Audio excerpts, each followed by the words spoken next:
हरियाणा विधानसभा चुनाव में बहुजन समाज पार्टी ने अपनी चुनावी अभियान की आज शुरुआत कर दी है। यमुनानगर जिले के जगाधरी विधानसभा में आकाश आनंद ने एक जनसभा को संबोधित किया। उन्होंने बीजेपी सरकार पर हमला बोलते हुए कहा कि बीजेपी सरकार हमारे SC ST OBC भाइयों के रोजगार और शिक्षा छीन रही है। उन्होंने पेपर लीक मामले पर भी बीजेपी सरकार पर तगड़ा हमला बोला और कहा कि बीजेपी सरकार बेरोजगारों को रोजगार नहीं देना चाह रही है। आगे आप वीडियो देखिए क्या कह रहे हैं। साथियों, यहाँ पिछले 10 सालों से हरियाणा में भाजपा की सरकार चल रही है और अब जब चुनाव हमारे सर पर है तो ये भाजपा के लोग भी आप लोगों के बीच में आकर आपसे विभिन्न तरह के वादे करेंगे, आपसे वोट मांगने का काम करेंगे।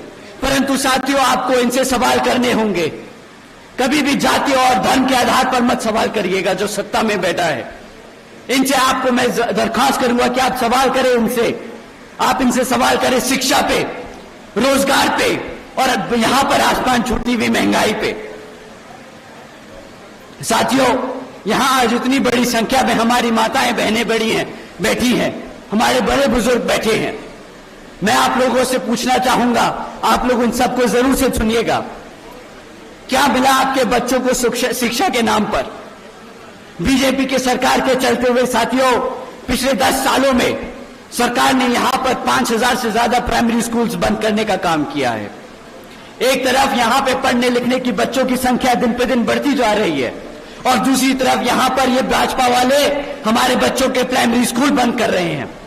इतना ही नहीं साथियों, आज 2200 से ज्यादा सरकारी सीनियर सेकेंडरी स्कूल्स में 1000 से ज्यादा स्कूलों में प्रिंसिपल्स तक नहीं है। हमारे सीनियर स्कूल्स में, सीनियर सेकेंडरी स्कूल में अगर प्रिंसिपल नहीं होंगे तो हमारे बच्चों को पढ़ाएगा लिखाएगा कौन?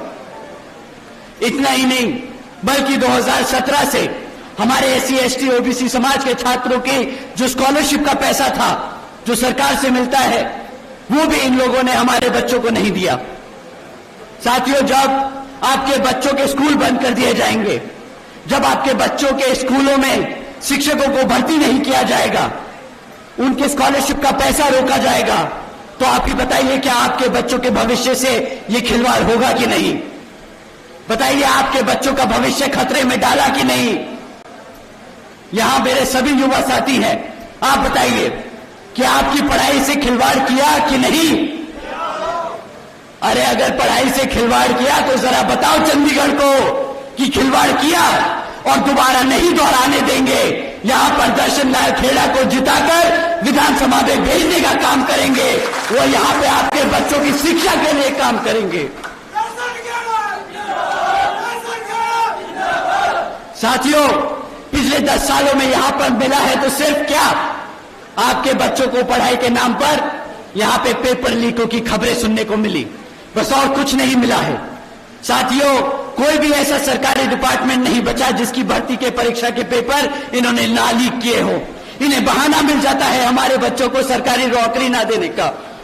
कोई बच्चा इतनी मेहनत करता है, पढ़ाई लिखाई करता है, इतना पैसा खर्चता है, लोन लेकर पढ़ाई करता है ताकि एक सरकारी नौकरी लग जाए, परीक्षा देता है और बाद में क्या पता चलता है कि मेरा पेपर लीक हो गया, उनको बहाना मिल गया सरकारी नौकरियां रद्द करने का। कहां जाएगा हमारे समाज का बच्चा जब वो नौकरी नहीं ले सकता? आप ही बताइए। उसको उसका भविष्य छीनने का काम कर रही है ये भाजपा की सरकार के नहीं। साथियों, हकीकत तो ये है कि ये भाजपा और ये कांग्रेस दोनों ही जिम्मेदार हैं हमारे बच्चों के शिक्षा, हमारे बच्चों के भविष्य से खिलवाड़ करने के लिए। एक सत्ता में रहकर हमारे बच्चों के साथ बच्चों के भविष्य से खिलवाड़ कर रहा है तो दूसरा विपक्ष में बैठकर उसको घेरता नहीं इस मुद्दों पर। आप ही बताइए, क्या ऐसी पार्टी को दोबारा दोहराने देंगे आप? क्या ऐसी पार्टी को दोबारा सत्ता में आने देंगे आप? क्या ऐसी पार्टी को अपने विधानसभा में घुसने देंगे आप? साथियों, शिक्षा अगर अपनी सुरक्षित करनी है तो इन्हें लो बसपा के गठबंधन को जिताना है, यहां पर अपने दर्शन लाल खेड़ा जी को जिताना है।